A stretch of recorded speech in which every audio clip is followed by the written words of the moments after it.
And I think today it's going to be quite crucial because there's a lot of news flow on the Adani group, and the markets will make up its mind whether or not the Adani issue is past it and whether it's prepared to move on. I think we'll get the answer to that today. If the markets can hold on or move higher, then that will give you some evidence that maybe the market is ready to put the group worries behind them and move on. For the time being, let's focus on a couple of Adani Group stocks on the cement pack. We have Navin Sahadeo, director at Nuvama Institutional Equities, who joins us to discuss about all the news flow on the cement space. Hi, Navin. Good morning. Good to speak to you, Navin. And we've got, three pockets that we want to talk about. One is on the ACC Ambuja Group. Then, in fact, we want to talk about the GST, as well as, finally, your picks from the sector. So let's start off first about the group call yesterday. Ambuja's con call, I managed to get a sneak peek into it as well. And the management, they clarified on a whole host of issues. The question is, are you convinced with their answers? And what will your view be on the stock post this big correction that we've seen?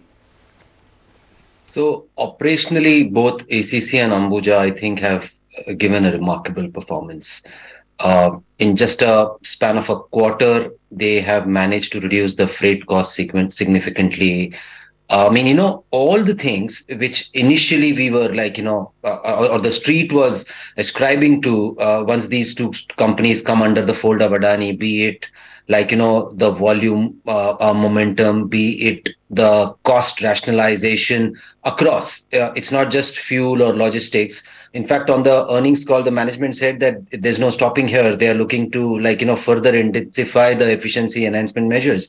So it definitely did throw up a positive surprise both at ACC and Ambuja. I think operationally, they really have a lot of headroom to improvise further. And in fact, they also reiterated that the plans to double capacity in 5 years remains very much. In fact, details of that will be shared next earnings call.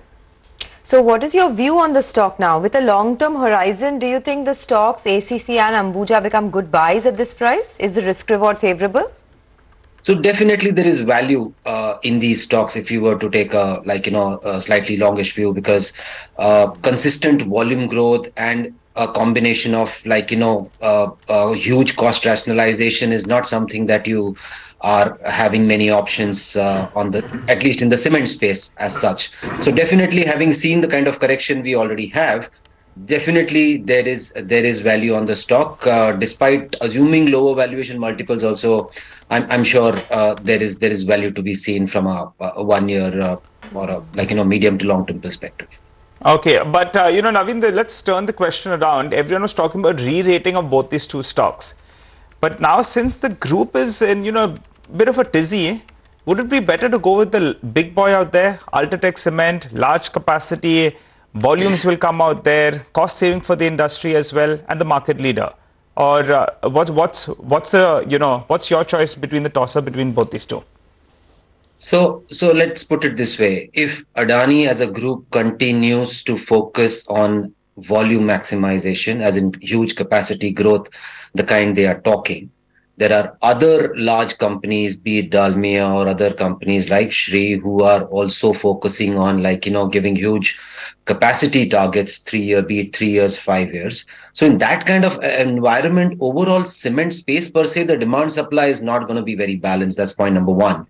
And as we speak, the industry is really feeling the heat of weak cement prices.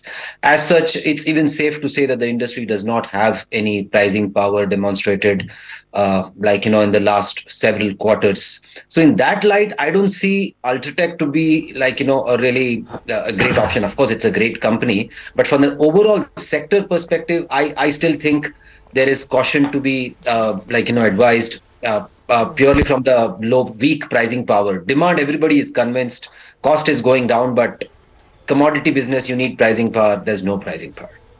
Okay, there is a possibility that the GST rate on cement could be reviewed, and it could be cut from 28% to 18%. At least that is what the expectation is. If it comes through, then what would the effect be? See, of course, we have heard this in the past as well, right? That government is looking to rationalize the GST on cement, and there are numbers floating around from 28, it could go to 18% or so. Sentimentally positive for sure. Of course, you have to pass it on, but it's definitely sentimentally positive, because even if, like, there is a marginal sort of an increase also on the realization in the transition phase, it could still be very positive for the overall sector. So definitely sentimentally positive for the sector if it goes down.